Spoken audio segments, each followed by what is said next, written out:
On est très heureux avec le service de la coopération missionnaire qui déjà s'est retrouvé en fin d'après-midi pour lancer la préparation du mois missionnaire mondial. Voilà, on est très heureux de vous accueillir, de nous accueillir mutuellement et puis tout particulièrement de t'accueillir Yann avec nous ce soir. C'est vraiment une très grande joie de pouvoir te retrouver. J'allais dire peut-être, avant de rentrer plus directement dans la thématique de notre soirée, où il s'agira voilà, de découvrir ce que toi tu vis, ce que l'Église vit voilà, en Inde, plus particulièrement à Bénarès, et comment cela peut nous inspirer pour cheminer, pour marcher ensemble. Voilà, avant de rentrer dans le vif du sujet, peut-être que tu pourrais simplement nous redire quelques mots pour te présenter, parce que je vois qu'il y a quelques vieux amis qui sont là parmi nous, à bon nombre, mais d'autres peut-être qui ne te connaissent pas. Alors voilà, je te laisse en quelques mots te présenter.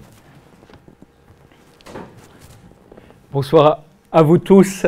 C'est vrai que les feux des projecteurs nous éblouissent et que déjà je suis assez binocleux de nature, mais j'ai du mal à distinguer tous vos visages, mais j'espère qu'à la sortie, le temps d'un bref moment, on pourra se saluer plus personnellement. Donc je suis Yann Vagneux, prêtre de Chambéry et membre des missions étrangères de Paris. Prêtre ordonné à Chambéry il y a 14 ans de cela, le 5 juillet 2008. Je suis retourné pour la première fois dans la cathédrale aujourd'hui. Ça faisait 14 ans que j'y étais pas allé et ravivé des grands souvenirs. Prêtre des missions étrangères de Paris, cette société de prêtres fondée il y a 360 ans par le pape Alexandre VIII et qui a ordonné évêques des Français, qui les a envoyés en Asie, qui leur a donné la juridiction au départ sur le Vietnam, la Chine, le Cambodge et la Thaïlande. Et cette société qui a envoyé 4300 prêtres français à travers l'Asie, qui ont fondé plus de 200 églises de diocèses, de l'Inde au Japon, de la Chine au Vietnam, de la Thaïlande, Cambodge, Corée. Voilà, avec aussi des saints martyrs. Ils augmentent, les papes nous canonisent nos martyrs, mais on doit en avoir 35. Et moi, je suis parti donc à la suite de tous ces aînés, dont certains d'ailleurs étaient savoyards. Je pense à Monseigneur Beaune de Saint-Christophe-la-Grotte, qui est le village de ma mère en Chartreuse. Mon père est de Saint-Félix, donc je suis 100% savoyard. De Saint-Christophe-la-Grotte est parti Monseigneur Beaune au début du XXe siècle, qui fut archevêque de Tokyo. Donc je continue leur chemin, et moi j'étais envoyé en Inde, à Bénarès, dont on va parler ce soir. Alors j'étais envoyé par les missions étrangères dans un peuple que je connaissais déjà, puisqu'il y a 25 ans, je suis parti pour la première fois en Inde, à Madras, où j'ai vécu durant 3 ans dans un bidonville, avec le père Pierre Sérac, un jésuite français. Si on a touché la sainteté, je crois que c'est bien avec le père Sérac. Voilà, j'ai vécu 3 ans avec lui, et dans ce bidonville du port de pêche de Madras. Et puis en 2002, il y a 20 ans de cela, je suis rentré aux missions étrangères de Paris. Et puis l'Église n'a pas voulu créer un divorce avec le peuple que j'aimais, et donc m'a consacré à l'Inde. Le jour de mon ordination diaconale à Aix-les-Bains, c'était le 6 juillet 2007. Voilà, à la fin, il y a eu cette nomination, cette consécration pour l'Inde. Pays que j'ai à nouveau rejoint. Alors, il y a eu une période entre Rome et l'Inde durant ma thèse de doctorat. Et puis, depuis 2012, je suis à Bénarès. Et de temps en temps, soit à cause de l'été, soit à cause du Covid, je suis aussi dans une ville qui n'est pas loin de Bénarès, qui est à 40 minutes en vol, mais qui est dans un autre pays. C'est le Népal, c'est Katmandou, la capitale du Népal. Je viens d'achever presque 2 ans à Katmandou. Et le 30 septembre, là, je retourne à la maison à Bénarès. Bien, déjà, nous voilà complètement plongés dans l'Inde.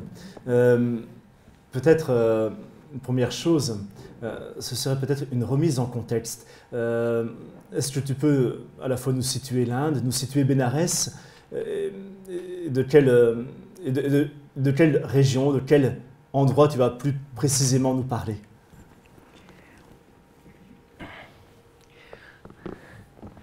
il y a quelques jours, l'Inde a dépassé l'Angleterre en richesse, le PIB. Je crois que c'est ça, je ne suis pas un économiste. Et donc c'est le 5e pays le plus riche au monde. Ça ne veut pas dire qu'il n'y a pas des pauvres en Inde.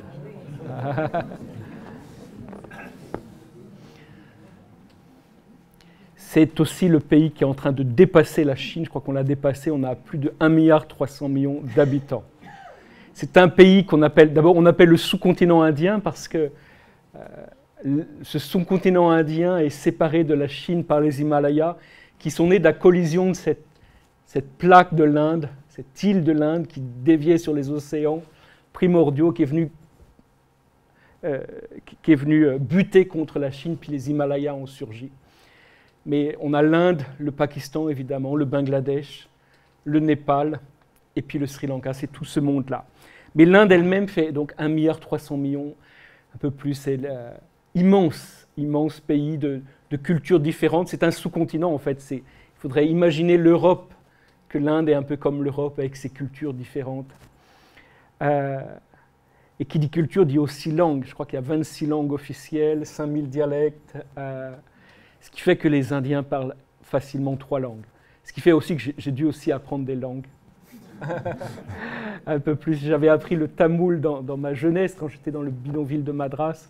Puis je me suis mis au hindi, au sanskrit, et puis au népalais. Ce dont je vais vous parler, donc, ce n'est pas de l'Inde en général. Ce pays qui est à 80% hindou, 13% musulmans, et puis 2% de chrétiens catholiques et pentecôtistes confondus, mais 2% de 1,3 milliard. Vous voyez, en Inde, il faut toujours penser à cette proportion, enfin, ce nombre incroyable d'habitants. Et c'est d'ailleurs, quand on arrive en Inde pour la première fois, le choc, c'est ce choc des visages de ces foules. Donc on a 9 religions en Inde, la principale étant l'hindouisme. Donc moi je vais vous parler d'un tout petit bout de l'Inde, qui est dans une petite ville de l'Inde, une ville de 2 millions d'habitants qui s'appelle Bénarès. Elle a plusieurs noms, elle s'appelle Varanasi, elle s'appelle Kashi. Kashi, c'est son très bon nom dans les Védas, qui sont les textes sacrés de l'hindouisme, qui ont 3500 ans d'âge. C'est la ville dans laquelle je vis depuis... j'ai décidé avec ma société que je m'établirais à Bénarès en 2009, et puis à partir de 2010, j'ai commencé à y vivre, et depuis 2012, de façon permanente. C'est la grande ville sainte de l'hindouisme, du nord de l'Inde et de l'hindouisme. C'est à la fois le Lourdes de l'Inde, ce qui serait, vous voyez, ce grand centre de pèlerinage vers lequel tous les hindous rêvent d'aller. Elle est au bord du Gange, alors on se plonge le matin. Vous voyez ici le Gange, et puis ce qu'on appelle les ghats, ce sont ces escaliers sacrés qui descendent dans le Gange. Et donc, le matin, des milliers de pèlerins descendent, se purifier dans le Gange, avant d'aller dans le temple de Shiva, Seigneur des mondes. Voilà, cette grande ville de pèlerinage. C'est une grande ville de culture aussi, de transmission du savoir religieux, des Védas, les textes sacrés. C'est là où on apprend le sanskrit. C'est là que des jeunes brahmanes de cette... Vous savez, il y a des castes en Inde, donc la caste de laquelle sont pris les prêtres des temples. Les brahmanes viennent étudier à Bénarès pendant au moins 15 ans le sanskrit, les écritures sacrées, la philosophie.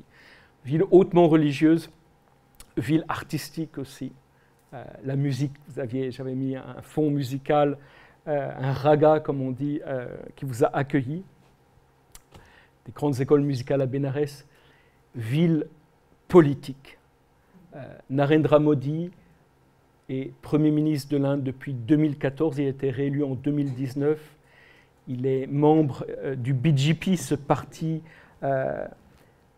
d'hindous, une droite et d'hindous, on pourrait dire fondamentaliste, en tout cas d'une droite extrêmement dure, et qui a fait de Bénarès d'abord son siège, puisqu'il a été élu à Bénarès, mais plus que son siège, qui veut faire de Bénarès comment dire, à la fois un parc d'attractions pour hindouisme de sa propre version, puisque l'hindouisme est multiple, il y a beaucoup de voies très différentes dans l'hindouisme, mais lui voudrait en imposer qu'une seule, et une voie dure qui exclurait les autres religions, en particulier les musulmans, qui sont 40% de Bénarès.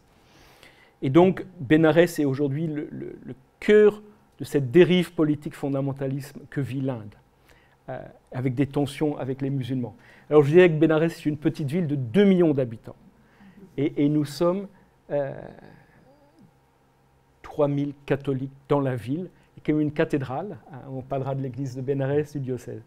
Et donc dans cette petite ville, qui est quand même grande de 2 millions d'habitants, moi j'habite sur les bords du Gange, vraiment le quartier sacré, là au bord du fleuve sacré, où m'ont précédé 3 congrégations de religieuses, les Sœurs de Charles de Foucault depuis 1952, ont été les premières à entrer dans ce quartier qui est le plus saint peut-être de l'hindouisme. Imaginez, je crois que je vous l'avais dit en 2018 cela, mais ça vous donne un ordre un peu, une image qui vous fait penser. Imaginez des musulmans qui demanderaient à avoir un lieu pour vivre dans le Vatican, pour prier, pour entrer en amitié. Et bien c'est bien ce qui est passé avec nous. Depuis 1952, les sœurs vivent là sur les bords du Gange. Puis Mère Teresa est venue, et puis une autre congrégation de sœurs qui a un petit ashram, enfin un ashram c'est un monastère, mais ça n'a rien de ces grands monastères qu'on connaît en Occident, en France. C'est un lieu très simple, à côté du temple hindou le plus sacré de Bénarès. Elles sont là dans la prière et l'amitié. Et donc, en 2009, l'évêque de Bénarès m'a demandé de venir vivre aussi dans ce quartier, où seules des chrétiennes, des femmes, des sœurs vivaient, et de les rejoindre pour vivre ce témoignage, cette présence chrétienne au milieu de nos amis hindous, et plus pertinent pour moi donc avec des hommes. Il y a une grande séparation homme-femme dans la culture de l'Inde du Nord, et puis avec des hommes qui sont pour la plupart des lettrés, donc des prêtres, des intellectuels, des étudiants, des professeurs. On est au cœur de ce monde à nous, un peu dans le Vatican de l'hindouisme, pour prendre une autre image qui vaut ce qu'elle vaut. Et donc, ce que m'a demandé l'évêque à ce moment-là, voilà, c'est de m'y établir et de commencer ces liens. Et c'était il y a donc de cela plus de 10 ans, et qui va m'entraîner, on va en parler ce soir, dans beaucoup d'aventures.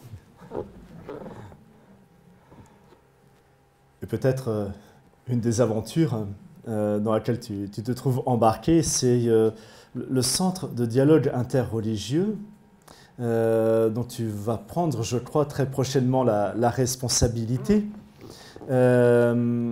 Voilà, c'est quoi ce centre? Comment tu le définirais? Comment tu pourrais nous le présenter? Voilà, et puis aussi peut-être des expériences vécues à partir de ce centre. Voilà. Alors c'est effectivement, je vais parler du centre, puisque c'est une nouvelle page qui va s'ouvrir pour moi à partir de mon retour le 30 septembre. Avant cela, quand même, je voulais dire une chose, c'est que ça fait maintenant 10 ans que je suis de façon permanente à Bénarès. Je crois que beaucoup d'entre vous ont été là il y a 4 ans, en 2018, quand j'ai présenté le livre « Prêtre à Bénarès », dans lequel je vous décrivais mon quotidien sur les bords du Gange. On m'a toujours dit « Mais Yann, qu'est-ce que tu… » Ah voilà, c'est celui-ci. Je crois qu'il y en a encore il se vend encore, il y en a encore des copies. On me disait, mais qu'est-ce que tu vis sur les bords du Gange? Qu'est-ce que c'est que ce témoignage chrétien? Et donc, je vous le redis simplement, mais voilà, ma vie pendant ces 10 ans a été extrêmement simple, réglée, monastique. Quand on est seul, parce que je vis seul, c'est très relatif d'être seul au milieu de 2 millions d'habitants, mais de fait, je ne vis pas en paroisse. Donc, l'évêque m'avait demandé de m'insérer dans le quartier sacré, où j'ai un petit appartement, tout petit, enfin une chambre, une chapelle, et puis maintenant j'ai une pièce pour accueillir les invités. Je me suis installé là, et donc ma journée, généralement je vais vous dire un peu comment se passe la journée, c'est assez clair, ça vous fixera les choses. Je me lève vers 5 h du matin, après un peu de bréviaire, je remonte le Gange, là, ces fameux ghats, pour aller célébrer la messe dans un des 3 couvents. Donc je commence ma journée avec des chrétiens, et au fond, ces sœurs sont les seuls chrétiens que je vois dans la journée. Après, la matinée est, comme tout ce peuple-là du quartier sacré, la matinée est consacrée aux études. Ici, tout le monde étudie le matin à Bénarès. Donc j'ai dû d'abord étudier les langues, ce qui est un passage obligé pour les missionnaires. Aux missions étrangères, les 3 premières années sont pour les langues. Donc j'ai étudié le hindi, puis ensuite j'ai fait du sanskrit, de façon à entrer encore plus dans ces textes. Et puis voilà, des études. Aujourd'hui, c'est beaucoup pour moi un travail d'écriture. Voilà, c'est à la fois d'écriture pour l'Église de l'Inde, et puis on m'a aussi demandé, c'est pour ça que j'ai publié des livres en France, pour donner un témoignage de ce que nous vivons là-bas à Bénarès. Après, je fais mon repas. J'aime beaucoup cuisiner 2-3 petites choses rapides, des salades. Et puis, après une sieste qui est nécessaire, l'adoration du Saint-Sacrement pendant 1 heure, j'ai le Saint-Sacrement à la maison. Et puis, de 3 heures de l'après-midi jusqu'à 9 heures, je visite tous ces amis. Et tous ces amis qui, au fur et à mesure des années passant, ont été de plus en plus nombreux. Beaucoup d'étudiants, on reparlera de ces étudiants tout à l'heure, maintenant des chefs religieux, des professeurs, des hindous, des musulmans, des jaïns, des riches, pas tellement, des pauvres, un peuple, des mendiants, des moines, tout ce peuple de Bénarès avec lequel j'ai tissé des liens. Et au fond, je me rends compte parce que je viens de passer 2 ans un peu en dehors de Bénarès à cause du Covid, qui a été une expérience très, très dépouillante, d'être dépouillé de mon quotidien, de mes amis. D'abord 7 mois bloqué en France, qui, même si c'est mon pays d'origine, vous voyez, après 25 ans liés à l'Inde, ma vie a basculé de l'autre côté, elle a basculé, elle est indienne. Donc j'ai quand même vécu 7 mois en France. Et ensuite, je suis parti au Népal, qui est, donc, comme je l'ai dit, ma base arrière. Et puis j'ai pu revenir à Bénarès pour Noël, après presque 2 ans, et après tant de morts, puisque nous avons vécu l'Inde et le Népal. Je ne vais pas vous faire pleurer, mais je pense qu'aucun pays dans le monde n'a vécu ce qu'on a vécu avec ce qu'on appelle nous la 2e vague, le variant Delta. Si vous regardez les courbes qui a été vertigineusement exponentielle, et en fait tout le système médical s'est effondré, les hôpitaux, il n'y avait plus de chambres dans les hôpitaux, il n'y avait plus d'oxygène, et ça a été une hécatombe de morts en Inde comme au Népal. J'ai pu retrouver mes amis étant séparés d'eux dans la douleur, et de ne pas pouvoir être proche d'eux quand ils mouraient ou ils perdaient un parent, un conjoint. J'ai pu revenir. Et maintenant, donc, je crois que c'est vraiment pour un nouveau chapitre. C'était un vieux rêve qu'on avait avec l'évêque de Bénarès que vous voyez de dos, là, sur la droite, Monseigneur Eugene Joseph. Lui, il est de l'Inde du Sud, en fait. Il vient du pays tamoul, mais à l'âge de 15 ans, il est parti au nord. Comme font beaucoup de ces Indiens du Sud, là, on a nos sœurs qui viennent du Sud avec nous, du pays tamoul. Lui, il est parti à l'âge de 15 ans au nord. Il est rentré dans le diocèse de Bénarès. Il en est aujourd'hui l'évêque. Et donc, Eugene Joseph, depuis longtemps, me disait, voilà, avec ton expérience, Yann, j'aimerais qu'avec un prêtre du diocèse, vous puissiez reprendre ce centre du dialogue interreligieux. Parce que Bénarès, c'est vrai que il y a plus de 100 diocèses en Inde, enfin, c'est immense, 120 ou 150, je ne sais pas, mais je ne suis jamais très fort pour les chiffres. Dans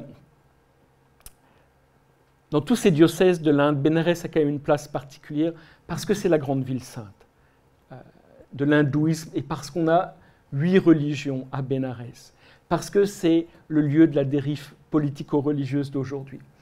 Mais après le Concile Vatican II, vous savez, le Concile Vatican II dont on fête, je crois, le 60e anniversaire de l'ouverture, le Concile Vatican II a changé un petit peu le regard de l'Église sur les religions non chrétiennes. Oh, il y avait déjà eu des pionniers, l'abbé Montchanin, je vous en avais souvent parlé, ce prêtre de Lyon qui est parti en 1939, qui a quitté la France et qui est parti en Inde, qui fut l'un des grands pionniers de ce que nous vivons, du chemin que nous poursuivons. Mais avec Vatican II, il y a eu un nouveau regard sur les religions et un regard de dialogue. Vous savez, c'est Paul VI, quand il a été élu pape, il avait fait un texte, une encyclique, Ecclesiam Suam, et dit maintenant il est temps que l'Église se fasse dialogue, se fasse rencontre, se fasse dialogue. Paul VI lui-même a lancé ce que Jean-Paul II continuera avec Assise, ce que Benoît XVI continuera quand il est allé à la mosquée d'Istanbul, et puis ce que continue François, ce dialogue interreligieux. Mais alors Bénarès est un peu the place to be, le lieu où il faut que le dialogue interreligieux soit vécu dans l'Église. Et donc depuis 40 ans, il y a un centre de dialogue interreligieux.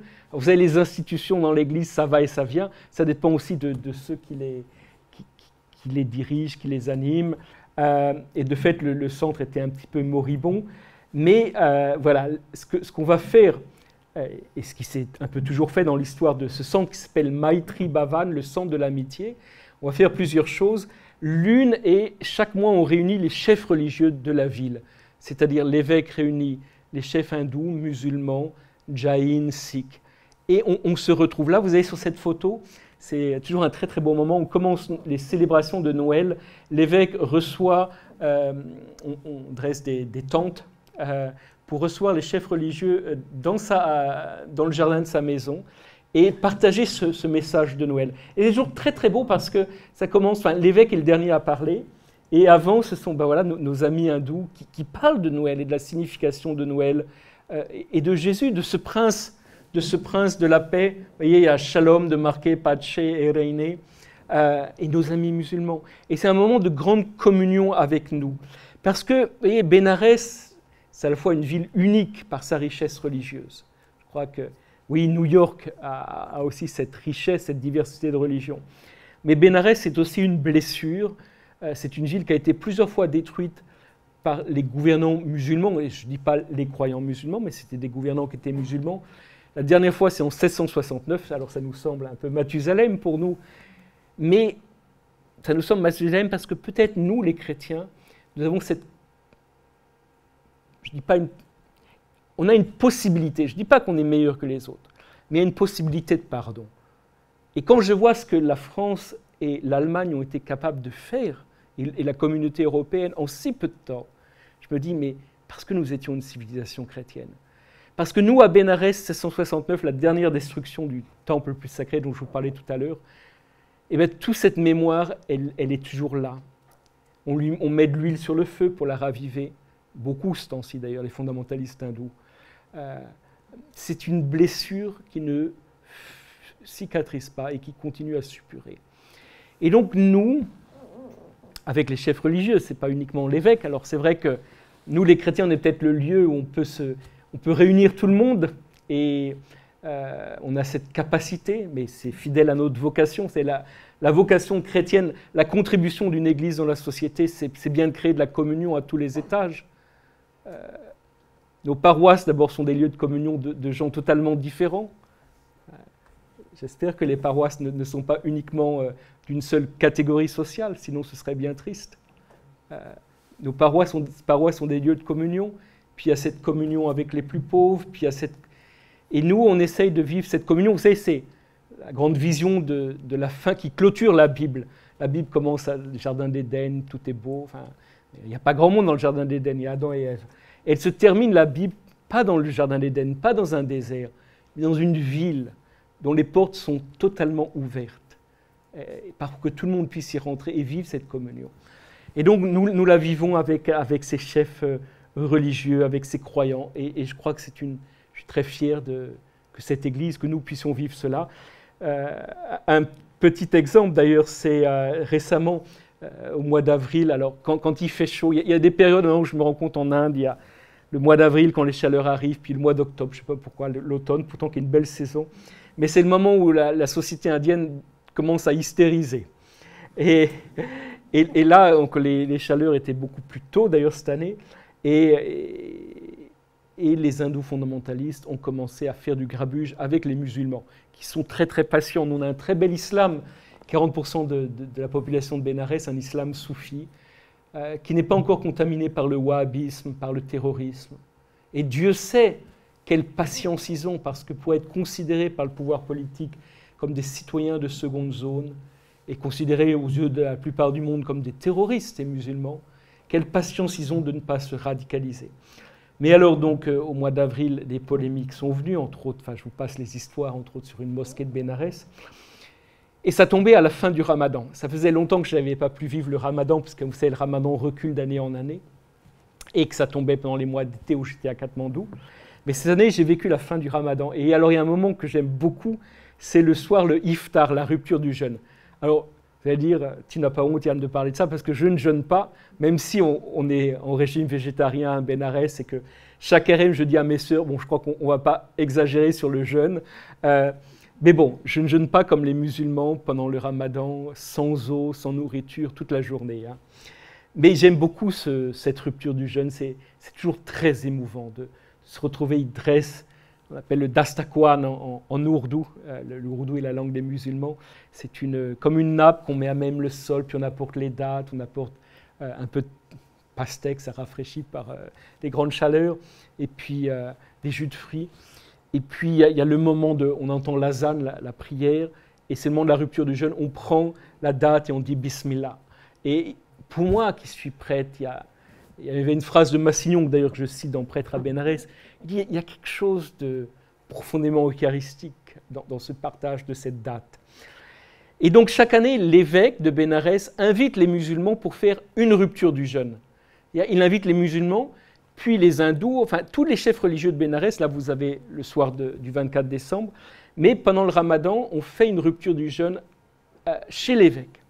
Et cette année, on était au cœur de toutes les tensions. C'était une hystérie qui avait commencé, les journaux y allaient, à propos d'une mosquée de Bénarès.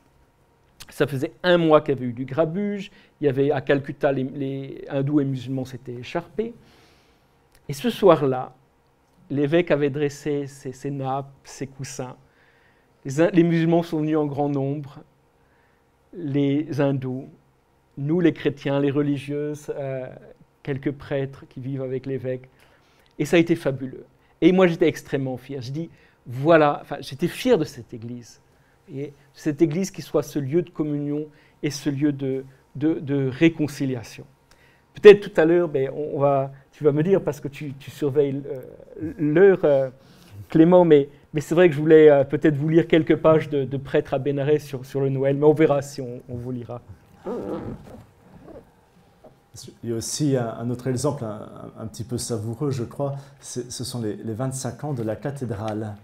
Voilà, parce qu'on s'est quand même rencontré un petit peu avant avec Yann pour préparer, et tu me parlais de cela. Peut-être que c'est un exemple que tu pourrais développer aussi pour nous dire cette place voilà, un peu spécifique de l'église à Bénarès. Exactement, puis ce sera une belle transition pour la question suivante. Effectivement, on a nos anti-sèches, parce que cette soirée, la préparation de cette soirée nous a valu une très très belle soirée, tous les deux, le 10 août.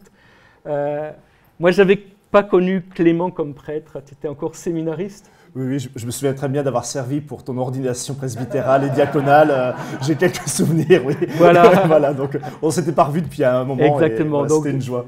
Donc c'était une très très grande joie et puis une magnifique soirée fraternelle. On s'est beaucoup raconté nos vies de prêtres.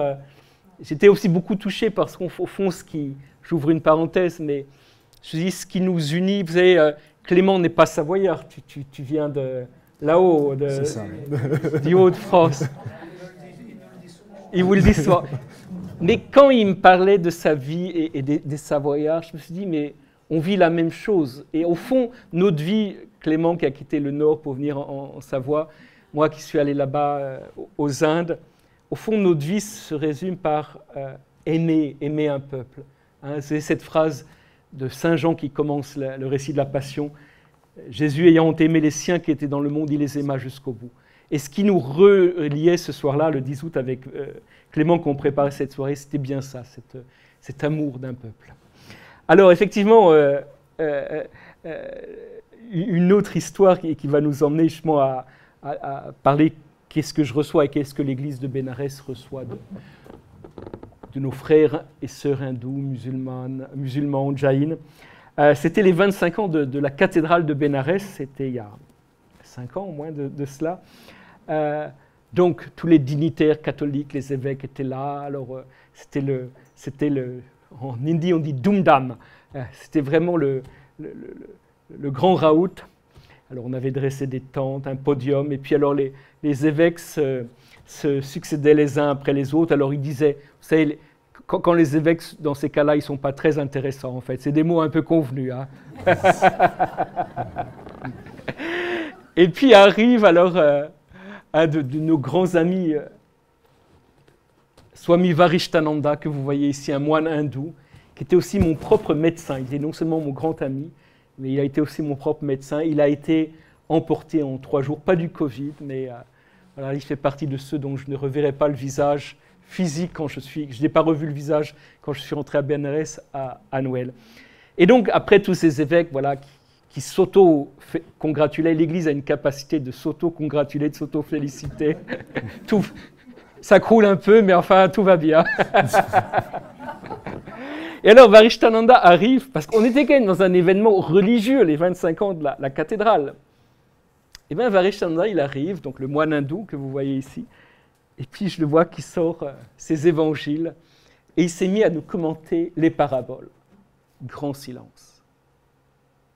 Depuis 30 minutes, 45 minutes, on avait des discours creux. Et tout d'un coup, lui nous remettait au centre de ce que nous célébrions, et au centre de l'évangile. Lui qui était hindou, nous commentait les paraboles du Christ avec brio. Parce que dans sa congrégation, en fait, ça s'appelle la Ramakrishna Mission, dont je suis très proche, née à Calcutta au XIXe siècle. Ces moines, dans leur formation, ils sont moines hindous, mais ils lisent les évangiles. Et puis Saint Jean de la Croix et Sainte Thérèse d'Avila. Voilà, ce sont pour moi des admirables partenaires de dialogue et puis aussi des grands amis. Donc voilà ce que l'Église, tout d'un coup, recevait de ses frères hindous. Donc, finalement, cette deuxième étape de notre échange, sur nos feuilles d'anti-sèche, était intitulée « Comment ces expériences et ce vécu transforment l'Église à Bénarès ?» En fait, elle transforme l'Église à Bénarès en la recentrant sur l'essentiel, en nous faisant redécouvrir le cœur de la foi, si je comprends bien ce que tu nous partages. C'est vrai. D'abord, je peux dire, je pourrais peut-être donner un témoignage personnel, dire, mais ce témoignage personnel qui est au fond ce que pourraient dire les chrétiens de Bénarès, en particulier ceux avec qui je vis, les sœurs sur les bords du Gange. C'est vrai qu'on est plongé dans un océan d'hindouisme. Alors, on aime bien parfois se retrouver entre chrétiens et ça fait du bien. Mais au fond, comme je vous disais, moi, mes journées, je ne vois que les sœurs comme chrétiens, le matin, à la messe et le reste de la journée et avec des non-chrétiens. Donc, on est vraiment, comment dire ça, en dehors, pour autant que le dehors ou le dedans aurait encore un sens là. Rien n'est parfait. Je ne vais pas vous donner non plus une image idéalisée. Et la dernière fois, je l'avais dit en 2018, je vous avais parlé de cette violence interreligieuse. Je pourrais aussi parler de la pauvreté et de l'écart qui se creuse entre riches et pauvres. Néanmoins, je dois dire qu'au quotidien, avec ces amis avec lesquels j'ai tissé des amitiés, et à travers moi, l'Église tisse des amitiés, ces amis hindous, ces jeunes moines hindous, ces intellectuels qui passent des heures, cette authenticité de l'engagement, tous ces pèlerins qui viennent, ces gens simples qui viennent des campagnes de l'Inde, ces pèlerins hindous, et qui, pleins de dévotion, se plongent dans le Gange, chantent, vous voyez, on chante en Inde, il y a une joie dans ces chants qu'on appelle les bhajans. Tout ça, au fond, te dit, mais bien sûr, tu es prêtre, bien sûr, tu es chrétien, bien sûr, oui, j'ai toutes ces identités et que j'essaye d'habiter le plus honnêtement possible, mais les identités, ça peut être aussi des caches-misères, en fait, dans le sens que, voilà, on est prêtre, bon, alors on ne peut pas mettre sur un... Parfois, en Europe, j'aime pas trop ça, parce qu'on met les prêtres, enfin, moi je ne suis plus un jeune prêtre, toi tu es encore un jeune prêtre peut-être, mais on les met sur des piédestals, mais c'est d'ailleurs très dangereux de faire ça, mais une fois qu'on s'est dévêtu dévêtu dans le sens, vous voyez, ils comprennent très bien ce que c'est qu'être prêtre, surtout célibataire, mes amis hindous, mais au fond, c'est qu'est-ce que je vis en vérité de ma foi, de cet attachement au Christ? Comment le Christ devient une expérience qui transforme ma vie, qui transforme mon regard sur les êtres?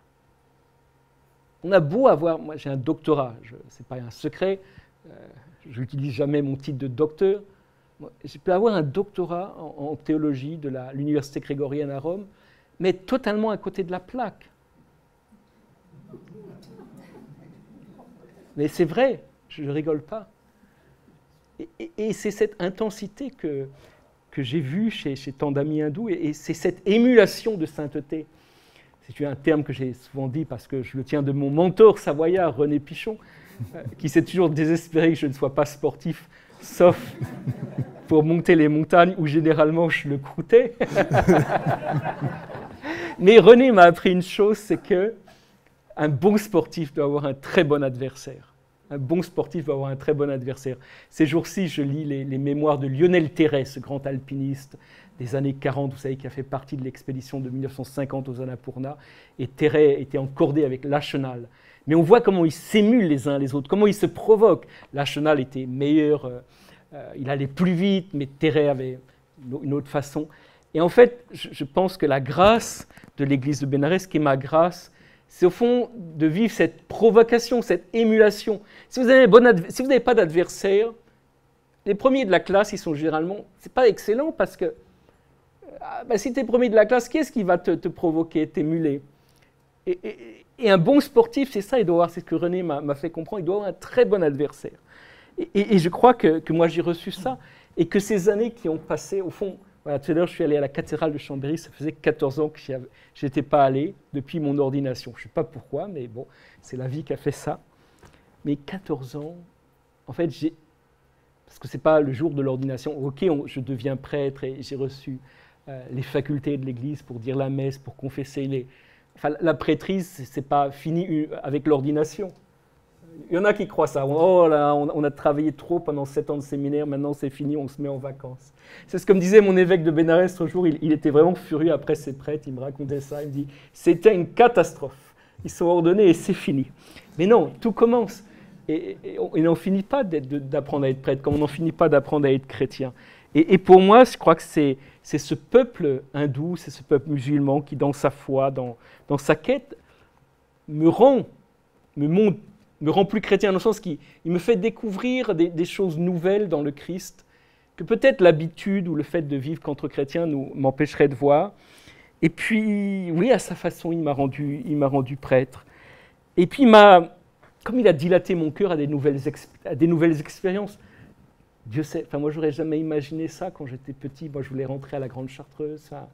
J'aurais jamais imaginé vous parler là de Bénarès. Et j'aurais jamais imaginé, vous voyez, lui, ce moine, il sera l'un des papes de l'hindouisme d'ici quelques mois, puisque son maître a 99 ans. Donc, vous voyez, c'est comme la reine d'Angleterre. On savait très très bien que ça devait arriver, même si on est extrêmement triste qu'un être si noble soit parti. Donc lui, il sera d'ici quelques semaines, quelques mois, il sera l'un des papes de l'hindouisme. Mais j'aurais jamais imaginé ça.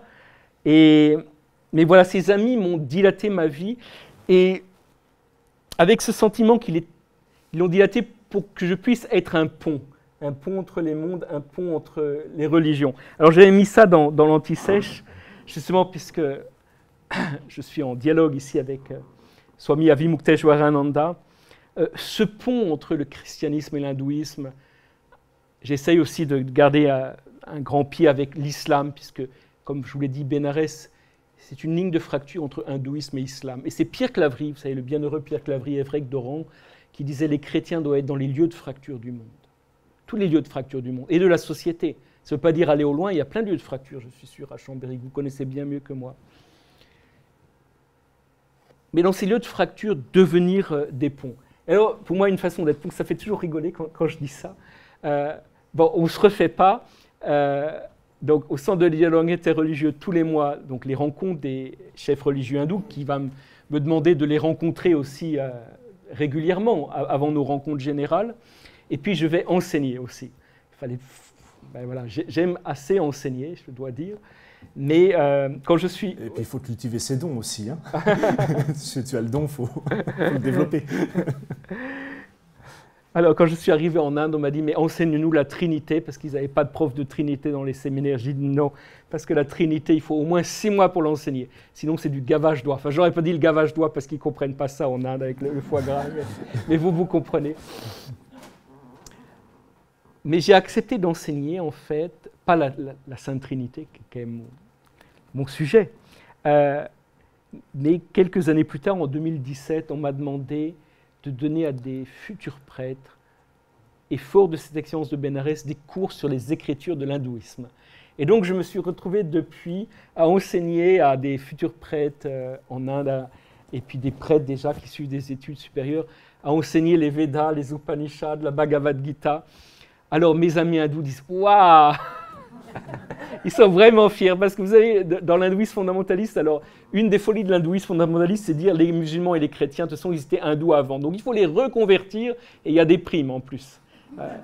Si vous les convertissez des hindous au christianisme, vous irez en prison, parce que justement, la liberté religieuse est très atteinte en Inde, dans la plupart des États. Mais si vous reconvertissez un musulman ou un hindou, ou un chrétien à l'hindouisme, on appelle ça garwapsi, le retour à la maison originelle, là vous aurez de l'argent. Alors on dit, oh Yann, mes amis hindous disent, tu vas faire des garwapsi. Je dis évidemment non. Mais je dis, vous voyez, je vous parlais tout à l'heure du Swami Varishtananda qui commentait les évangiles, parce que dans sa formation de moine hindou, on lit les évangiles. Et c'est ce que je dis toujours à mes élèves, je dis, vous allez être prêtre en Inde, et ce n'est pas pour être dans une mare à canard ou un bunker de catholiques. Enfin, les catholiques, ok, ils sont nombreux en nombre, parce que c'est 1%, 2% de chrétiens, mais 1% de catholiques de 1,3 milliard. Mais les 98 autres pourcents, qu'est-ce qu'on en fait? Et puis vos racines et vos grandes écritures sacrées. C'est le Concile Vatican II a dit, et c'est ce qui nous différencie des protestants, parce que les protestants ne diraient vraiment pas ce que je dis, mais les catholiques, donc le Concile, mais la grande vision catholique, c'est que les écritures, en tout cas les religions, l'Esprit Saint travaille le cœur de tout homme, et aussi des religions. Ça ne veut pas dire que tout est bon. Je ne vous dis pas de devenir hindou, mais il y a des éléments de noblesse, de bonté, de grandeur. Et c'est bien pour ça que j'enseigne aux futurs prêtres de l'Inde les écritures sacrées de l'hindouisme. Et puis, là je parlais justement avec Avimuktesh, qui va être un des papes de l'hindouisme. Alors il a commencé à initier un disciple qui a 25 ans maintenant, Mukunda. Et Avimuktesh m'avait demandé, il m'a dit, puisqu'il vit à Bénarès, on est presque voisins, il m'a dit, est-ce que tu pourrais donner des cours d'anglais à Mukunda, parce que vous savez, ces brahmanes, tous ces gens, les leaders de l'hindouisme, ils vivent dans leur monde, ils vivent dans le sanskrit, dans le hindi, mais ils ne connaissent pas l'anglais en fait. Ils peuvent vous parler en sanskrit, mais ils ne connaissent pas l'anglais. Et donc, ce qui les enferme un peu plus dans leur maracanard et dans leur... On est tous dans nos maracanards, dans nos petits aquariums. Et donc, il a compris qu'ils avaient besoin de l'anglais de façon à transmettre cette sagesse. Vous savez, le Mahatma Gandhi avait été formé à Londres et que l'anglais est la grande langue aujourd'hui pour échanger nos idées. Et donc, il m'a demandé de former son disciple qui, lui, a 25 ans et qui, un jour, sera un pape de l'hindouisme. Et donc, je me suis retrouvé professeur, ce qui m'a beaucoup arrangé parce que ce qui m'a donné une immense porte d'entrée à tout ce monde des papes de l'hindouisme. Et comme me disaient les évêques de l'Inde récemment, au fond, tu es le seul qui a pu rentrer dans ce monde-là. Vous savez, les missionnaires de jadis cherchaient des terra incognita. C'est du latin, c'est-à-dire la terre inconnue où la croix n'avait pas été plantée. Alors le fantasme absolu était le Tibet.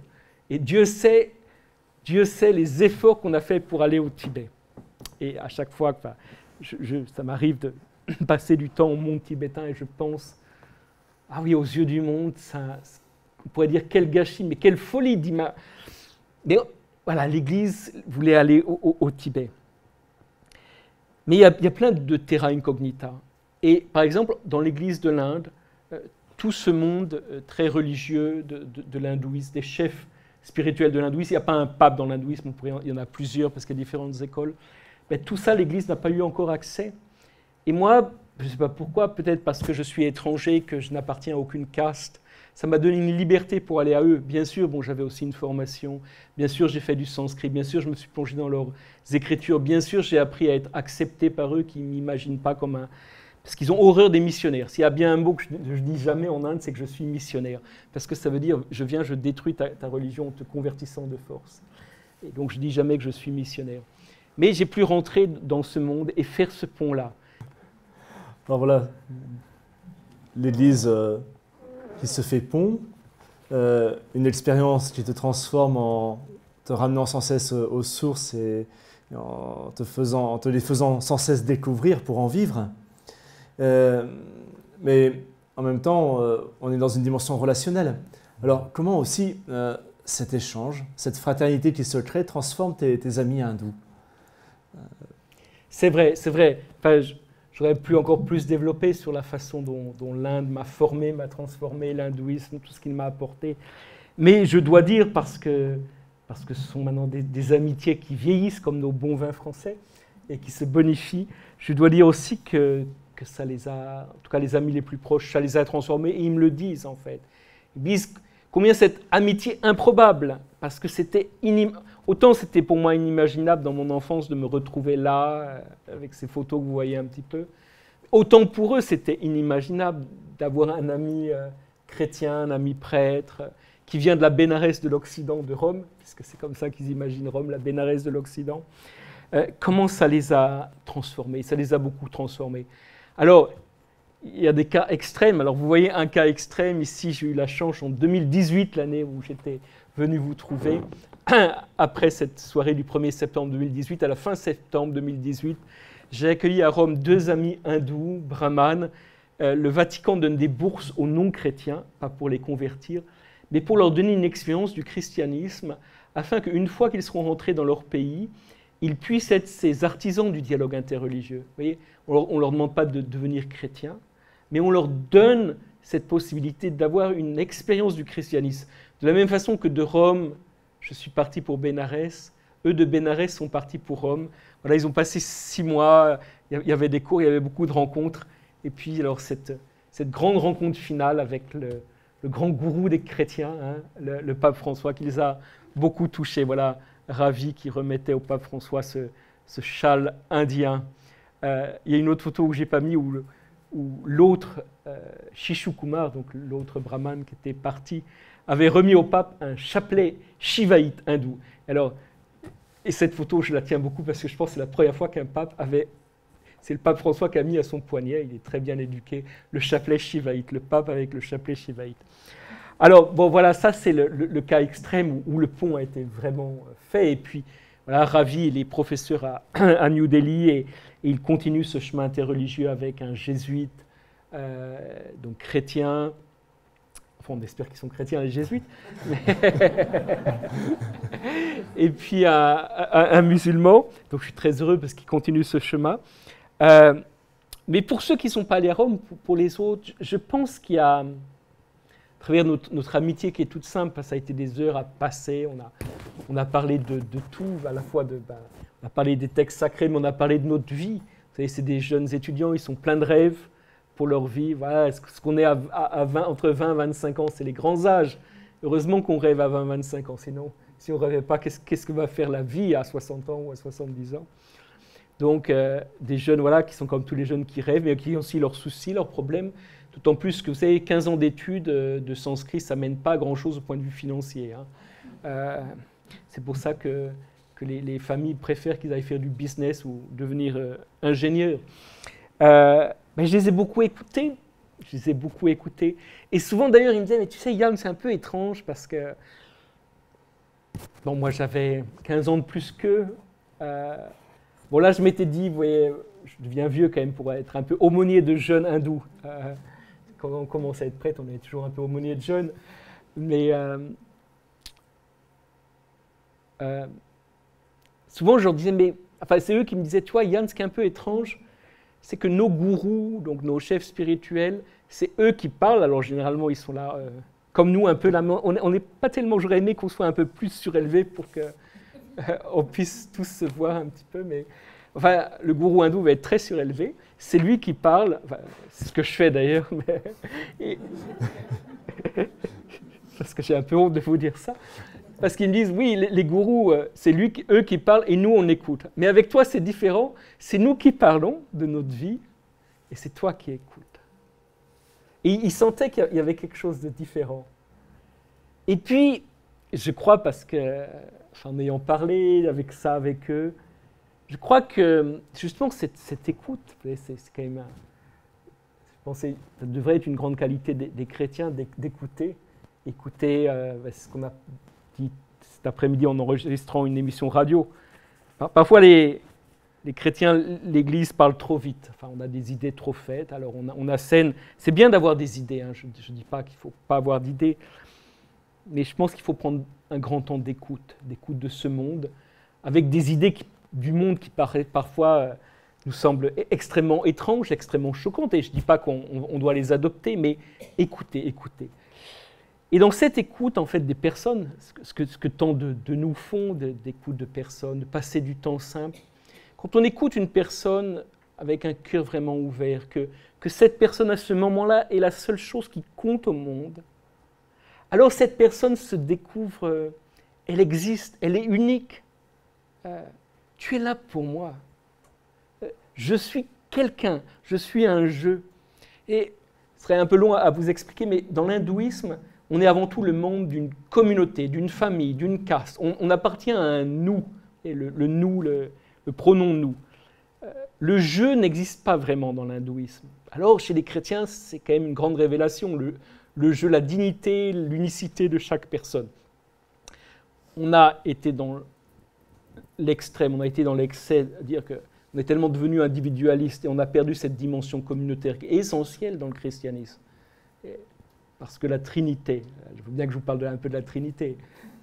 La Trinité, c'est un mystère de je, le Père, le Fils et l'Esprit, mais dans cette communion d'amour, dans ce nous, on revient toujours à cette communion. Et donc on est des jeux pris à l'intérieur, des jeux, des personnes uniques, pris à l'intérieur d'une communion.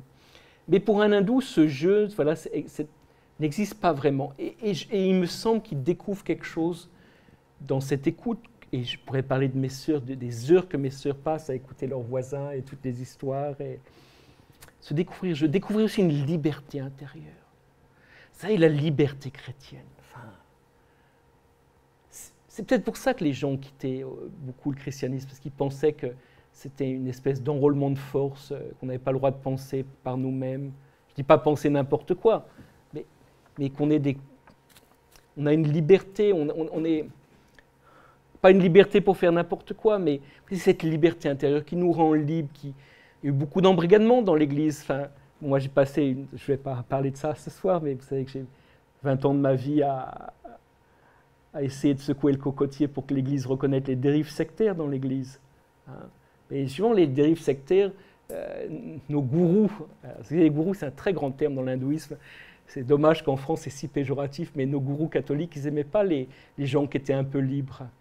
Ils voulaient que tout le monde soit pareil, que soit manipulable. Et il n'y a pas d'ailleurs que chez nos communautés déviantes de l'Église catholique, on trouve ça, mais c'est tellement plus simple que les gens soient tous les mêmes, qu'on puisse les manipuler.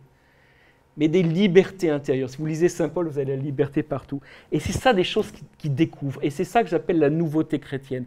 Ils m'ont aidé à la découvrir. Ils m'ont aidé à découvrir un peu plus cette nouveauté du Christ. Et je crois que notre amitié leur a permis de goûter quelque chose qu'ils n'avaient pas encore goûté. Voilà. Et je suis fier d'eux. Je suis fier comment ils grandissent. Enfin, comme un bon aumônier de jeune ou comme un bon papa.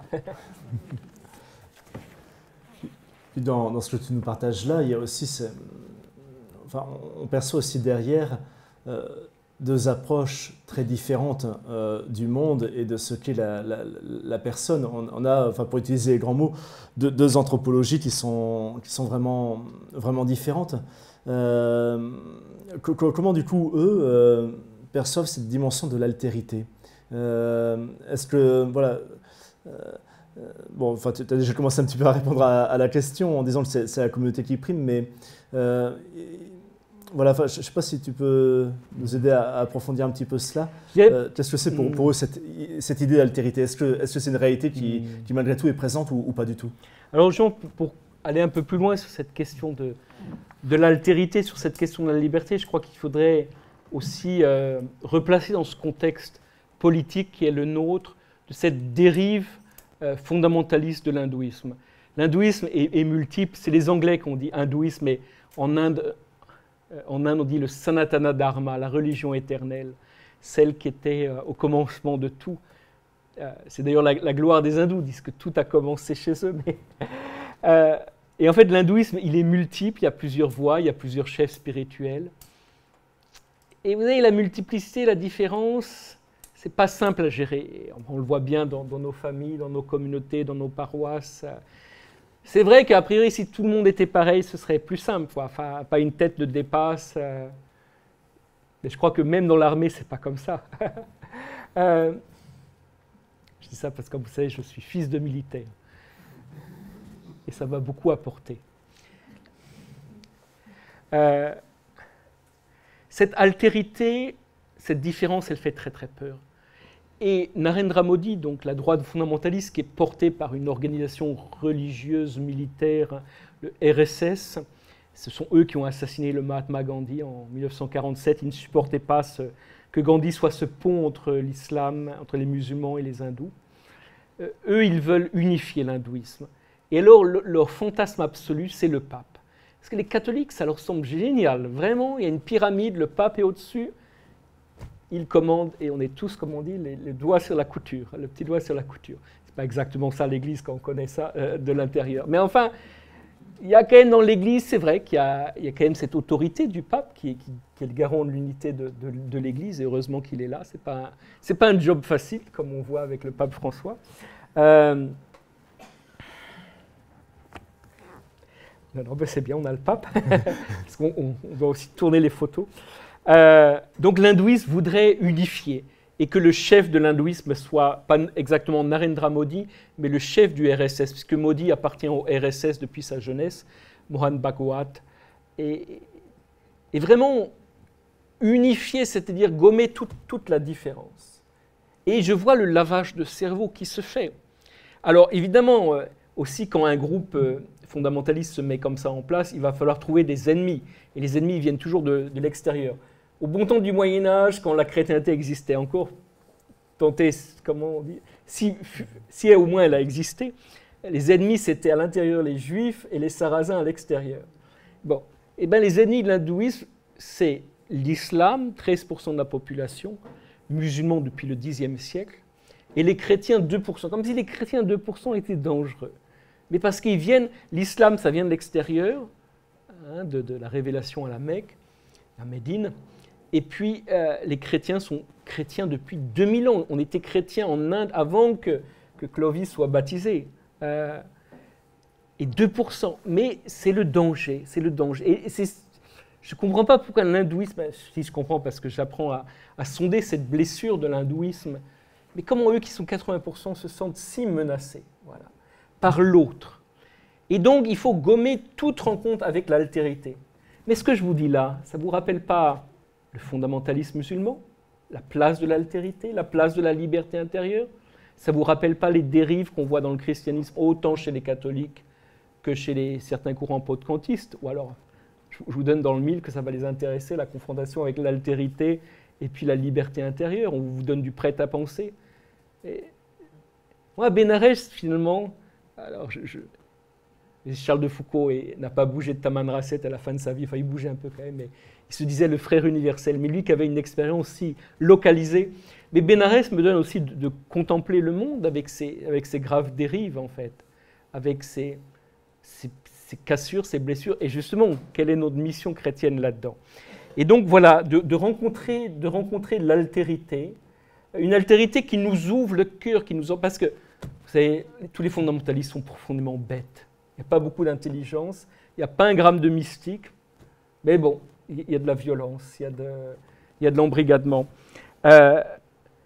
Donc de leur faire prendre conscience, mes amis, de cette altérité. D'abord, l'altérité, vous savez, quand le soir de Noël, on les réunit chez nous, hindous, musulmans, chrétiens, intouchables, brahmanes, voilà, d'être assis ensemble, de faire cette expérience au sein de leur peuple, parce qu'il s'agit ici d'Indiens, pas d'étrangers, de cette différence, et de se reconnaître dans nos différences, et de s'émerveiller aussi de toutes les richesses que portent les uns et les autres.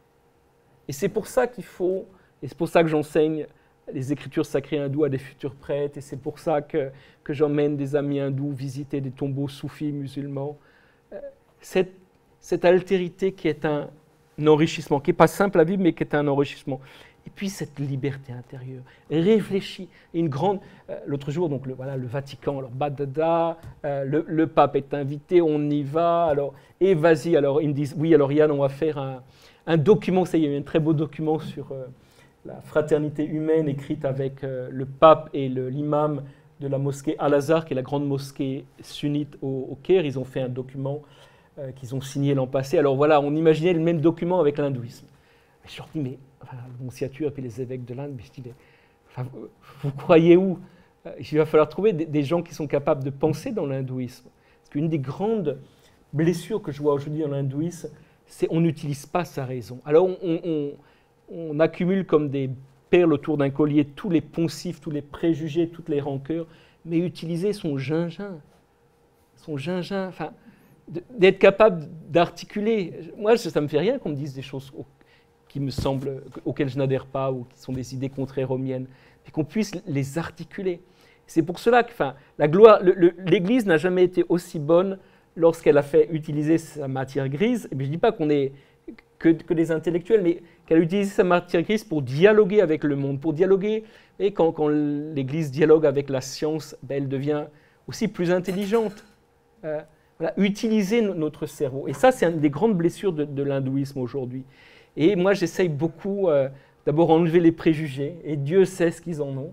Parce que quand on ne se rencontre pas, quand on ne rencontre pas l'altérité, donc si je suis un hindou, je ne rencontre pas mon voisin musulman, donc je développe des préjugés, puis les préjugés développent de la rancœur développe de la violence, et puis tout saute en fait, parce que c'est un ennemi. Mais c'est aussi la même chose chez nous. Enfin, je comprends que dans le christianisme français, il y a un grand préjugé par rapport à l'islam. Je comprends, il y a eu des attentats. Mais est-ce que tous les musulmans sont des terroristes? Je ne suis pas sûr.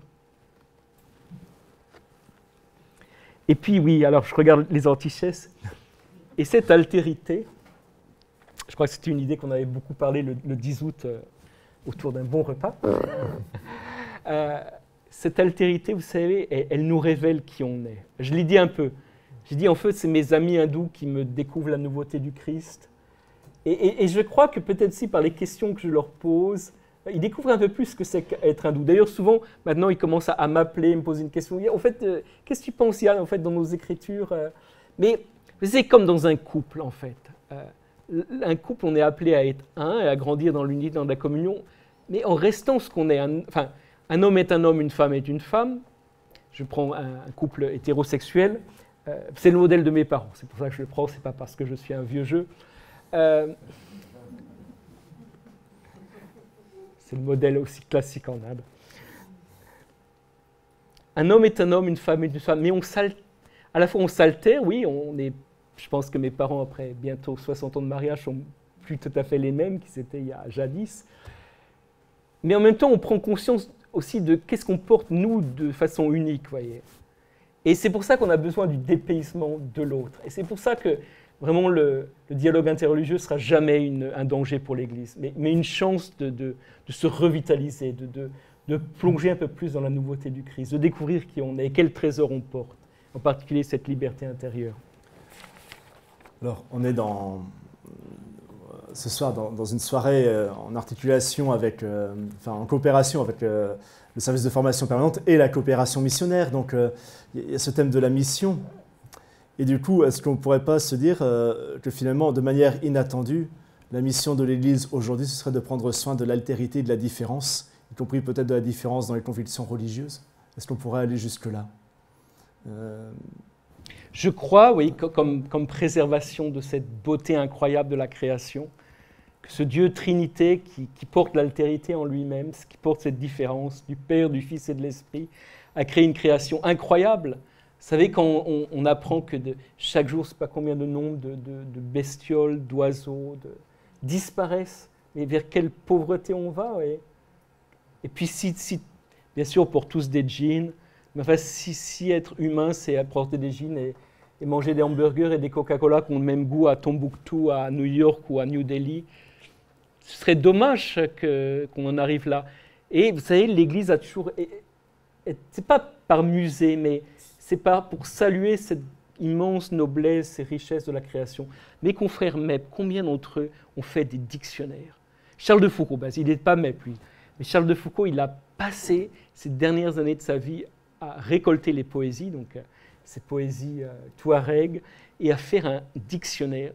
La dernière page, il l'a achevé, c'est providentiel, le jour de sa mort, de son assassinat, le 1er décembre 1916.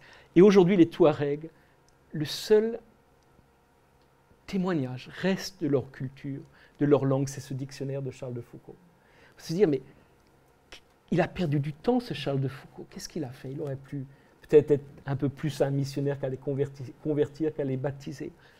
Il passait son temps à écouter des femmes lui raconter des poèmes. On m'a dit d'ailleurs qu'il y a des poèmes érotiques. Il faut que j'aille regarder ça un peu, mais il paraît que les militaires, quand ils ont rentré, parce que ça, les militaires sont venus quelques jours après, on leur a dit que Charles de Foucault était mort et que certains ont été un peu choqués de voir ces jolis poèmes d'amour touareg.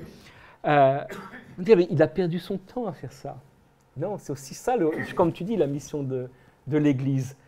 La mission de l'Église, c'est aussi de cheminer avec.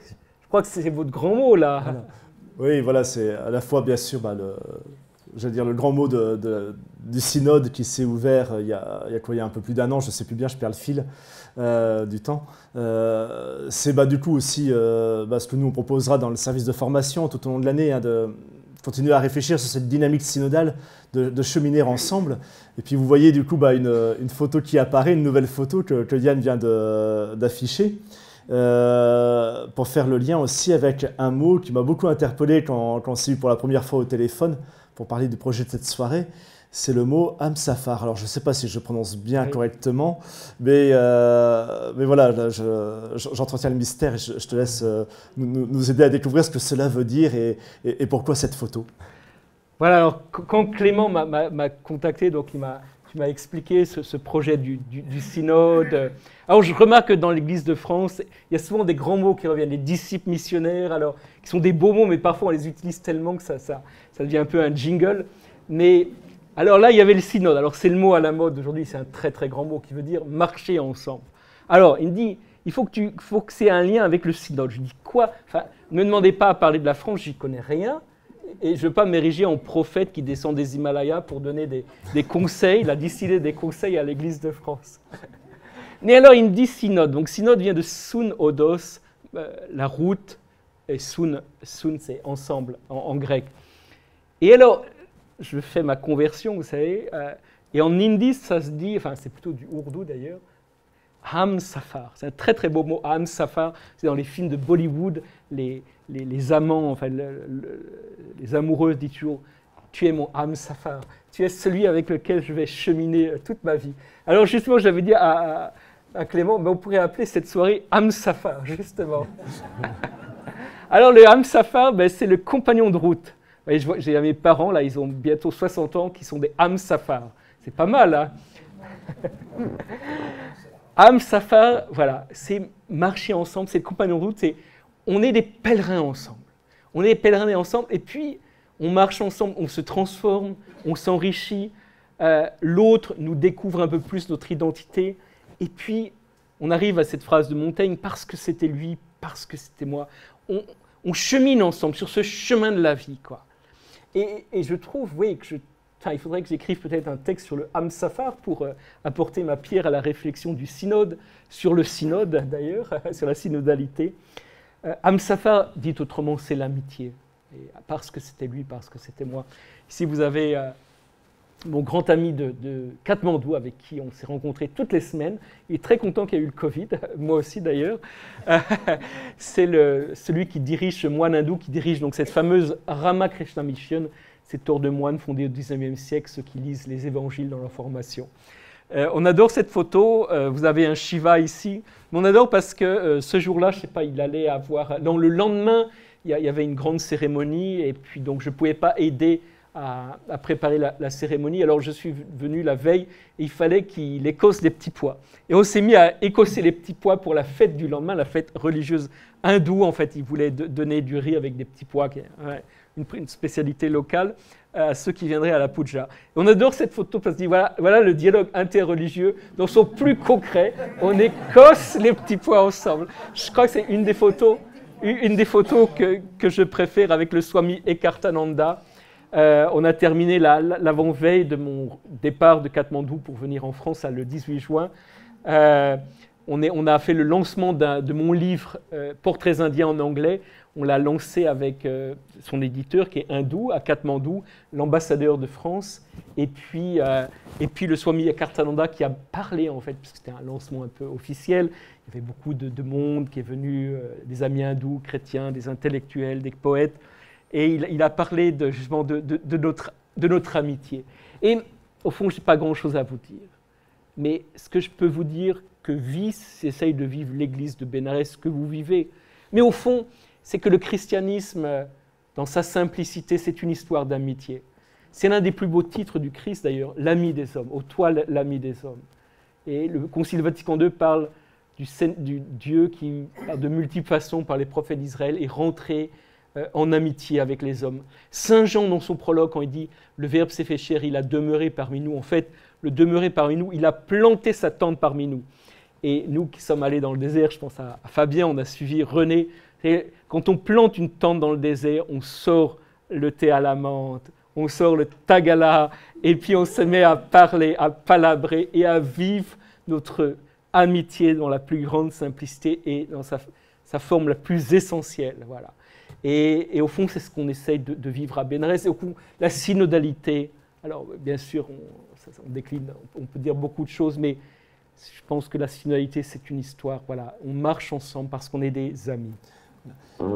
Justement, enfin, on peut aussi entendre dans l'évangile de Saint Jean cette parole du Christ sur la deuxième partie de l'évangile.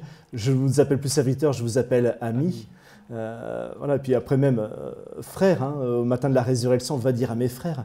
Et puis en t'entendant et puis en voyant cette photo, ça me fait penser aussi à une journée de formation qu'on a eue l'année dernière, prêtre, diacre et laïc en mission ecclésiale, avec quelqu'un que tu connais bien, Jean-Marc Aveline, nouveau cardinal, qui est venu justement nous entretenir du dialogue interreligieux, particulièrement avec les musulmans et l'islam dans sa diversité. Et on lui demandait comment commencer. Il dit, mais on commence par les choses concrètes de la vie. Quand à Marseille, une femme chrétienne et une femme musulmane se rencontrent, la première chose dont elle parle, c'est c'est les questions d'éducation des enfants, c'est les problèmes de l'école, c'est tout ça. Donc du coup, voilà, peut-être qu'il s'agit de se dire que si on parle de synode, de chemin commun, avant d'être un concept, c'est d'abord une expérience. Exactement. Et je suis content que tu parles de l'ami Jean-Marc, qui a, depuis des années, Jean-Marc Aveline me fait confiance, m'encourage, me stimule. Si prêtre à Bénarès a été écrit, c'est bien une demande de Jean-Marc Aveline, qui était à l'époque évêque auxiliaire de Marseille. Cette amitié, en fait, voilà, à partir des choses simples de la vie. Et je parlais tout à l'heure de la rupture du jeûne. Alors évidemment, je ne le mets pas au même plan que l'Eucharistie que nous célébrons à l'autel, ensemble. D'ailleurs, ce n'est pas que le prêtre qui célèbre l'Eucharistie, c'est tout le peuple chrétien qui célèbre l'Eucharistie, des vocations différentes. Mais ce que je vous disais de la rupture du jeûne tout à l'heure, de ce repas partagé avec la phrase de Massignon, il y a quelque chose de préfiguration, il y a quelque chose qui annonce cette Eucharistie. Et toutes nos amitiés les plus simples parlent déjà de cette communion, de cette Jérusalem céleste dont on parlait, qui descend du ciel à la fin de la Bible, et où l'humanité sera rassemblée, sera réunifiée, et que les portes seront ouvertes, parce qu'il n'y a rien de pire que quand les portes sont fermées. Cette simplicité de l'amitié. Parlons de l'amitié, je me souviens, une expérience dont je parle moins aujourd'hui, mais qui reste pour moi très, très fondatrice, c'était mes années, mes 18 mois dans un bidonville de l'Argentine, du temps où notre modèle était le cardinal de Buenos Aires, Jorge María Bergoglio, qui est le pape François, qui lui aussi allait dans les bidonvilles le dimanche après-midi. Ce que j'ai compris là, c'est ce que le mystique suisse Maurice Zindel, sûrement beaucoup d'entre vous ont été nourris par Maurice Zindel. Maurice Zindel disait la plus grande tristesse, la plus grande douleur des pauvres. Alors évidemment, c'est dur d'avoir des difficultés à joindre les deux bouts et puis les fins de mois. Mais il disait la plus grande douleur des pauvres, c'est qu'ils n'ont pas d'amis. Ils n'ont personne auquel faire don de quelque chose, de leur amitié, de ce qu'ils portent. C'est vrai que les pauvres, on les aide, mais aider les pauvres, parfois, c'est un peu paternaliste, on se penche sur la pauvreté. Mais recevoir ce qu'eux ont à nous donner, faire cette alliance, je te donne quelque chose, tu me donnes quelque chose. Cet échange, voyez, c'est ça, cette amitié, ce hamsafar, cette synodalité. On a tous quelque chose à s'apporter dans cette simplicité de l'amitié. Et puis avec des mains nues, au fond l'amitié ne faut pas grand-chose. Bon, ici en Savoie, il faut quand même un petit blanc, quoi. Enfin... Mais je dirais l'amitié, c'est avec les mains nues. Et nous, et j'en parle pas trop, en plus il y a ma mère, donc je ne vais pas lui faire prendre une crise cardiaque, mais elle est dans l'assistance. Mais on vit quand même dans des situations tragiques.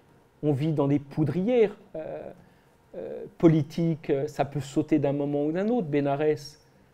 Mais on croit, on a l'entêtement de croire que notre amitié aux mains nues, que cette pauvreté de l'amitié, qu'on ne vient pas avec des grandes choses, mais on vient avec notre cœur, notre amitié, on vient pour saluer aussi la grandeur de chacun d'entre nous porte. On pense que c'est le meilleur remède à toutes nos divisions, à toutes ces fractures. C'est dans les lieux de fracture que l'Église doit être présente, disait Pierre Claverie. Voilà. Juste, voilà, quand tu dis ça, moi, ça m'évoque aussi une communauté que j'aime beaucoup et je crois aussi plusieurs parmi nous dans l'Assemblée, c'est la communauté de Thésée. Il y a quelques années en arrière, la communauté a organisé une rencontre dans une réserve indienne dans le Dakota, aux États-Unis. Donc des gens qui ont été extrêmement blessés dans leur histoire, dans leur rapport à leur terre, dans leur rapport à l'autre être humain qui n'est pas indien, indien d'Amérique pour le coup. Donc voilà, organiser une rencontre internationale dans un tel contexte, ça n'allait a priori pas de soi, et ils ont osé, ces Dakota ont osé l'accueil. Et quand frère Aloïs, donc le prieur de Thésée, est arrivé, il leur a offert un bol, parce qu'il a dit, nous, c'est ce qu'on sait faire, à Thésée, on travaille, on fait de la poterie. Donc on vous apporte un bol, ce bol c'est nous, mais c'est à vous de nous remplir. Voilà, il me semble que ça va dans le même sens. C'est totalement vrai. Et puis je pense à ces rencontres d'ailleurs avec Jean-Marc Aveline que Thésée a commencé entre jeunes chrétiens et jeunes musulmans. Combien c'est enfin en tout cas moi, le peu que je perçois de la société française, combien ça me semble nécessaire et prophétique ces rencontres.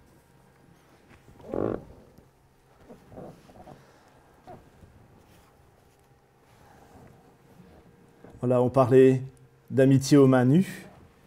Nous voilà avec une dernière photo. Peut-être en conclusion pour ce temps d'échange, conclusion qui ne va pas être la toute fin de la soirée, parce qu'on va encore entendre d'autres paroles, mais voilà, je te laisse nous commenter. Voilà, alors cette photo, tout à l'heure on vous montrera encore quelques petites photos pour un temps de prière, donc on éteindra le grand projecteur de Fabien. Cette photo, c'est le jour de Noël, au bord du Gange, chez les sœurs de Charles de Foucauld. Vous voyez, Charles de Foucauld est là. En fait, petite sœur Guylaine avec une de ses voisines hindoues qui vient. Et en fait, les sœurs ont cet enfant Jésus. Et les amis hindous apportent des guirlandes de fleurs comme ils apportent à leur statue de leur Dieu. Des bâtons d'encens, croirait revoir les rois mages. Puis ils viennent dans l'hindouisme, en tout cas en sanskrit, on appelle ça le darshan. C'est un terme essentiel pour comprendre l'hindouisme et l'Inde. Le darshan, c'est la vision de la divinité. Mais ça va encore plus loin. C'est quand la divinité pose son regard sur nous. Et alors c'est pour ça que quand on fait des statues de Dieu, le moment où on fait des sculptures en pierre, le moment où on va insérer les yeux va être essentiel. Et en fait, c'est comme si les statues, alors après il y a des prières, comme si elles s'emplissaient de la présence divine, mais c'est le regard. C'est quand le regard se pose sur nous, quand le regard de la divinité se pose sur nous. Le darshan, ça peut être aussi quand le regard d'un maître spirituel se pose sur nous. Il y a eu avant-hier, le journaliste Thierry Lyonnais de RCF, Lyon, un grand journaliste, on a passé la journée ensemble, il me disait qu'il avait rencontré une grande sainte hindoue, Mahananda Mahi, et il me dit, mais tu sais, le jour elle a posé mon regard, mais on comprend que, oui, c'était tellement transparent. Il y a des gens comme ça qui ont des regards incroyables. Et donc, les amis hindous, des petites sœurs viennent chercher ce darshan, supplient que cet enfant Jésus pose leurs yeux sur chacun de leur vie. Puis après, on partage un thé ensemble. C'est ça l'amitié aux mains nues. Et c'est ça aussi, cette pauvreté de notre Église. Elle n'a pas grand-chose. Enfin, il n'y a pas grand-chose, mais il n'y a pas besoin de grand-chose pour être heureux.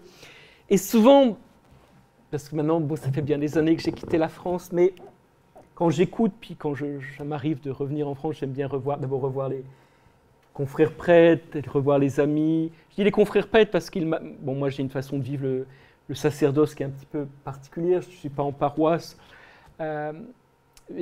j'aime beaucoup passer du temps à écouter, essayer de passer de lieu en lieu en France, pour essayer de comprendre.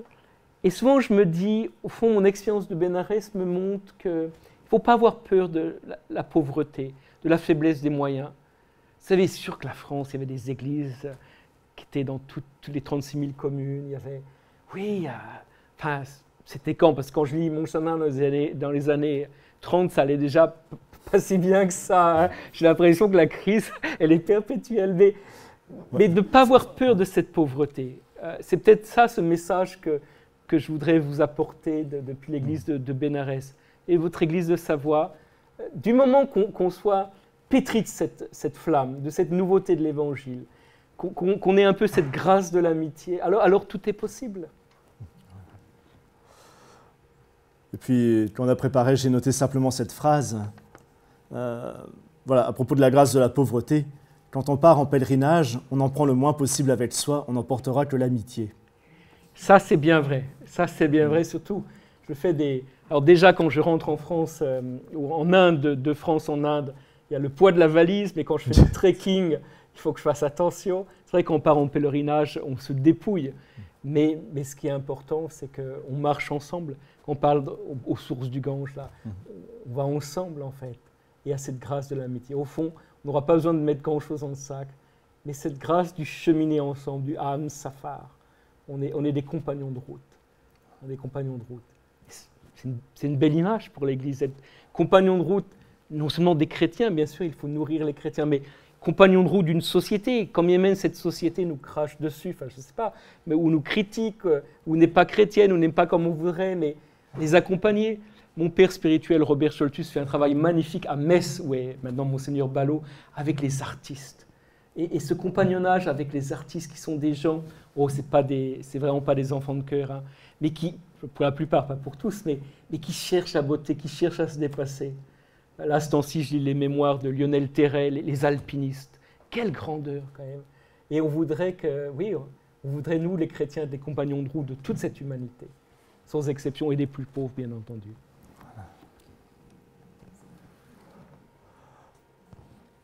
Alors, dans l'Assemblée, il y en a un qui a dû travailler dur ce soir. Voilà, on a demandé à René de pouvoir, de bien vouloir écouter attentivement notre échange et tout ce que Yann vient de nous partager pour retenir les idées forces que donc lui, René, par lesquelles René se sent interpellé, et puis de tenter une mise en écho avec notre contexte en France, non pas pour donner les solutions, mais pour dire, tiens, voilà comment ça peut résonner pour nous, comment ça peut nous interroger et nous mettre ou nous remettre en chemin. Voilà, alors voilà moi ce que j'ai retenu. D'abord, les relations et l'amitié, ça c'est à la portée de tout le monde. La meilleure manière d'être missionnaire sans prononcer le mot et sans chercher à ramener à soi, c'est de vivre des vraies relations d'amitié et gratuites, hein, la relation et l'amitié. Mais en même temps, c'est un peu la première vie de Yann là-bas, hein. C'est plutôt ça que tu as développé pendant des années. Et donc la deuxième chose qui nous interpelle beaucoup, mais comment la vivre chez nous, c'est l'interreligieux. Comment la vivre vraiment, comment vivre l'interreligion actuellement en France.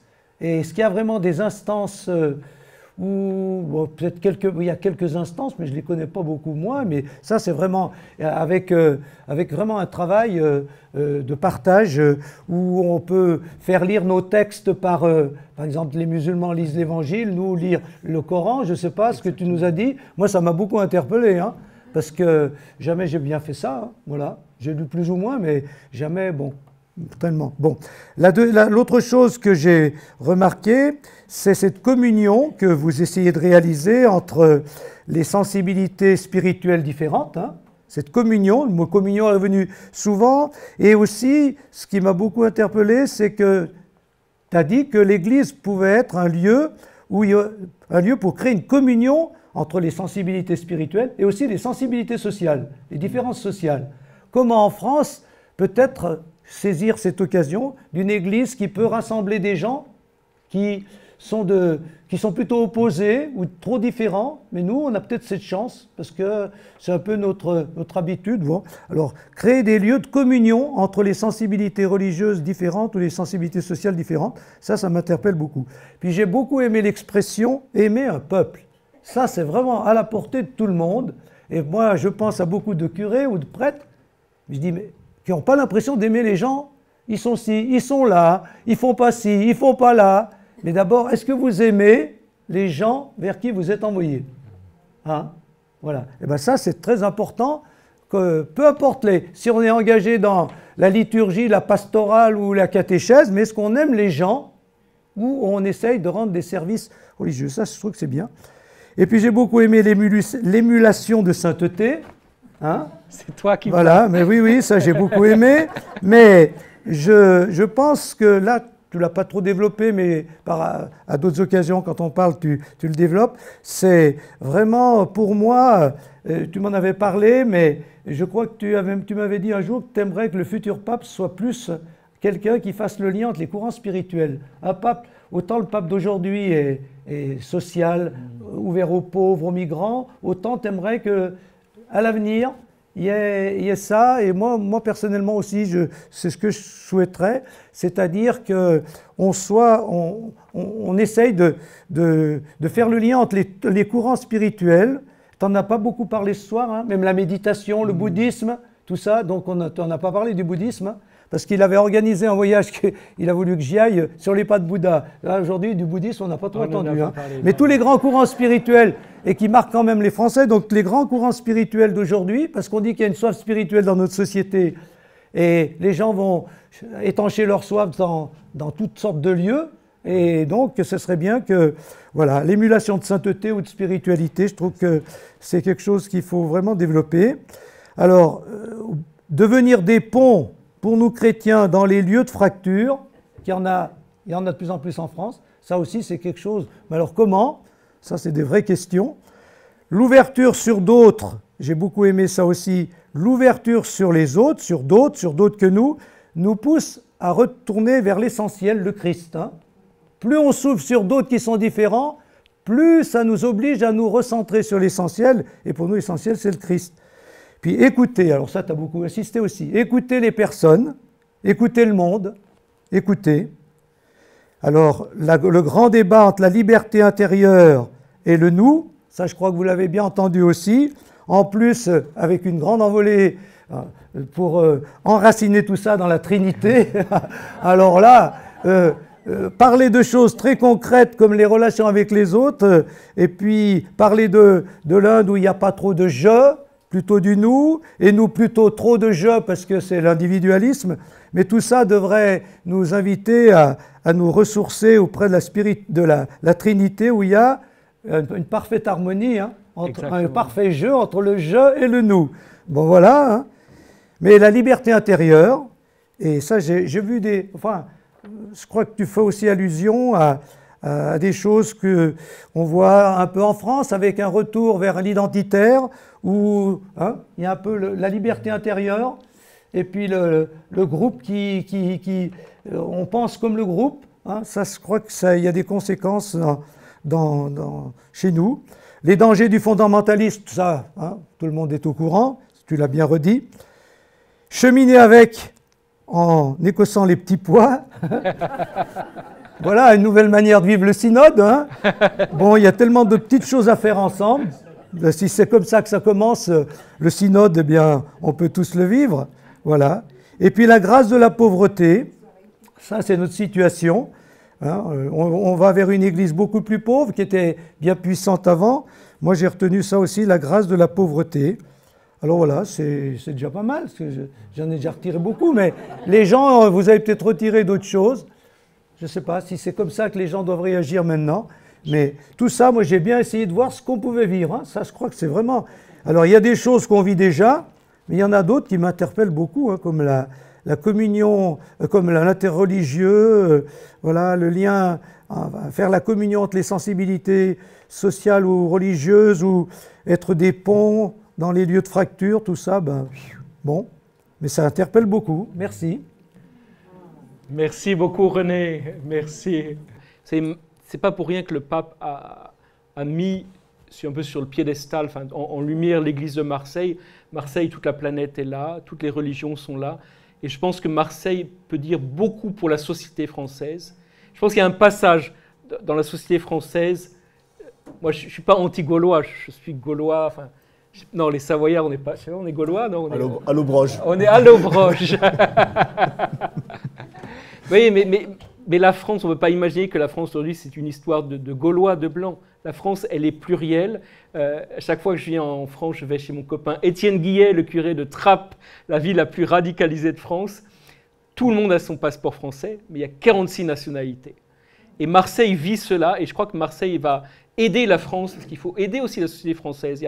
Je ne dis pas que tout est simple, il y a beaucoup de tensions, de réflexion à ça. Donc, ça par rapport à, je voulais dire, interreligieux. Évidemment, la profondeur, j'en ai pas parlé, mais c'est toujours en toile de fond, surtout quand on a la Chartreuse à côté. C'est vrai que cette profondeur de l'Inde, tu as été très sensible à ça, René.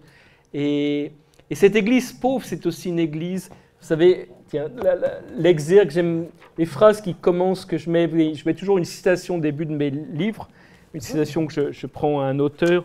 Dans Prêtre à Bénarès, c'est donc une citation de Montchanin. Nous désirons tous une église plus présente au monde et d'autant plus vouée à l'éternel. Une église toujours plus présente au monde et d'autant plus vouée à l'éternel. On pense que c'est le grand écart, mais je pense que plus on est enraciné dans l'éternel, dans la Trinité, alors plus on peut être présent justement au monde. Voyez. Que cette profondeur de l'Église, c'est pour ça qu'avec René, on rêve d'un pape un peu Dalai Lama. Le pape François, nos papes ont été des grandes personnalités spirituelles, mais voilà, il y a aussi il y a quelque chose. Merci de votre amitié, de votre prière. Je vous ai parlé de la communion des saints. Et dans la communion des saints, c'est nos prières qui nous permettent de se porter les uns les autres. C'est réciproque aussi. Je suis très heureux de cette étape savoyarde avant de repartir à la maison. À bientôt. Merci beaucoup. Merci Clément, merci.